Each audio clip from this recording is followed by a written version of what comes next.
Hello everyone. Unfortunately, I'm not able to be with you in person with this Mind, Body, Spirit festival, but at least we can come together in this way. A little bit about me. I'm Chrysilla Lewis. I practice metaphysical anatomy as well as quantum healing hypnosis. I have become very intuitive over the years, helping many on their journey to find their life purpose, as well as heal on many levels. Having learned how to work with energy, I have realized it doesn't matter how physical or non-physical something may appear. You can communicate with it. You can work with it. Our physical body and emotional body work hand in hand, side by side. Understanding how the body operates can be challenging, but it's communicating with us on so many levels. If only we take time to listen. Understanding healing and its many layers can be challenging because we are so used to not listening to how we are feeling. And within the understanding that your body really is a machine, and with the right nutrition, pH balance, and frame of mind, you will have optimal health. Don't forget that with well-being, it's also important to have a healthy, optimistic outlook in life. You have an immune system to help you all the way. We often also disconnect from the body, forgetting that without our physical vehicle, we can't function properly. So what I'm trying to say is that really we shouldn't be ill. And if we are, what's your body trying to tell you? Because your body is speaking. Are we listening? Your body speaks to you through pain or discomfort. If you are overworked, your body will tell you that. Will tell you to take a break. And if you don't, the message will get louder and louder until you get the message to slow down, take a break, look after yourself. Our lives are also influenced by past trauma and negative experiences, which leads us to making decisions based on past trauma without realizing it. 70% of our decision-making is based on past events and trauma, anticipating the worst outcome. We are already living and conditioning the body into a state of fear when we do this. We need to learn from past mistakes and patterns where we have held onto emotions or feelings. Now, where does your emotions fit into all of this?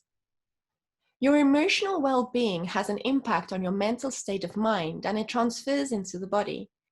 For example, if you don't follow your joy and what brings you excitement, you will become unhappy, feeling low or even depressed.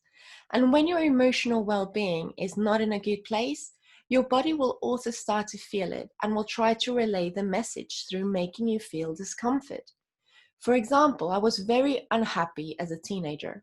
I was becoming a lady, trying to find my purpose, feeling confused about what my role in this life is. And this unhappiness turned into me becoming a type 2 diabetic at the age of 16.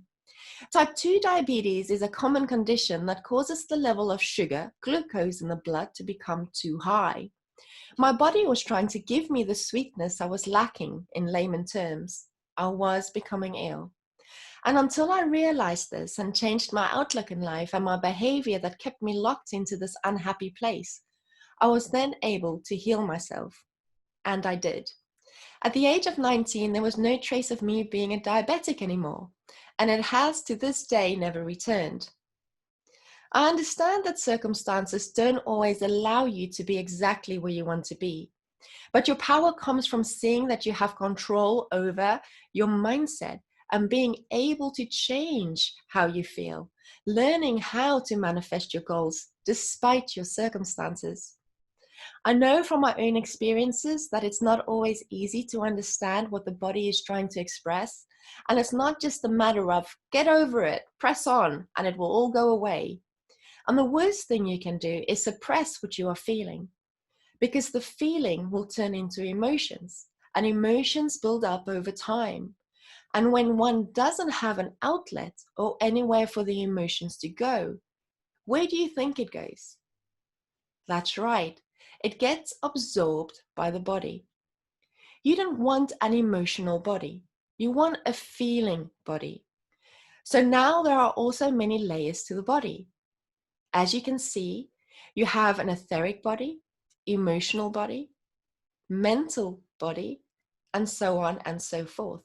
There's many layers to you, and it's important to understand that things don't just show up into the physical body overnight or instantaneously. Your frustrations, trauma, whatever you are experiencing, all starts with a thought outside of the physical body. A thought may appear to be coming from you, but it is a thought form that manifests into the etheric body first. And the more this thought, feeling, state of mind simmers and boils, and this is all going on internally, it gradually travels through your aura and then manifests physically. Your body also has the natural ability to react through its fight or flight instincts, which is part of the makeup of your body.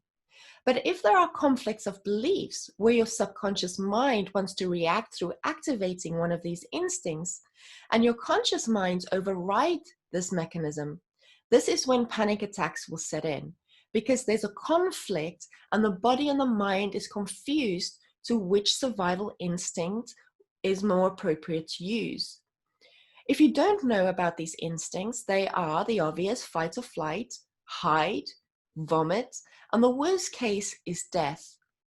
When a similar past traumatic event is experienced, the body remembers this and it will activate the flight or fight response. Another simple example I can use is where a traumatic experience may have occurred, where there was an emotional and physical reaction. And when this event occurred, there happened to be a cat. Your subconscious mind picked up on this cat, which probably was harmless at the time. But the programming of this particular event doesn't know the difference. So now your body reacts every time you see a cat, because the programming says the last time you saw a cat, you experienced a traumatic event. So your body is now protecting you from that through causing an allergy response to avoid the cat, to avoid not experiencing that traumatic event again. Does that make sense? A few aha moments, I hope. Memory is activated through your senses, smelling smoke or a certain perfume, hearing a song which takes you back to a past event. How to create a better version of you. I know ideally we would love to go to a doctor and get them to heal us. And sometimes they do. But if we don't do our part, guess what? The issue that presented itself will return or may even get worse. We also hold a responsibility, and the answer is simple. Meditation, quiet the mind, and become more present. When you are truly present, your brain doesn't know the difference between what you are visualizing or what you are experiencing here in this 3D world. So close your eyes and visualize yourself being healthy. See that version of you would like to become. This way, you are starting to change your mindset and you are showing your body what it will look like and feel like if it were to be healthy again. Meditation doesn't mean you have to be spiritual. Meditation doesn't mean you have to be sitting in weird, awkward positions and singing mantras that you don't understand. We overcomplicate matters. Take time out of your busy day. Stop the chattering mind and open yourself up to listen to what you really need to hear. Your mind is extremely powerful. So powerful that you can make yourself sick, but you can also heal yourself. I'm also not saying be happy all the time. If you feel like crying, cry. If you feel like having a lazy day, give yourself that. But if it doesn't feel good, ask yourself, what would you like to feel instead? Have an outlet. Write about your feelings. Join a support group to talk about what you are going through. Take up a hobby or a sport. Life is not about work and just paying bills. Don't live to work. Work to live. Take control back. Don't wait for others to make you happy. It's not their responsibility. Don't wait for something outside of yourself to make you feel better, because this means you are living in lack. I know this is hard to hear. You may even feel triggered right now to hear what I'm saying.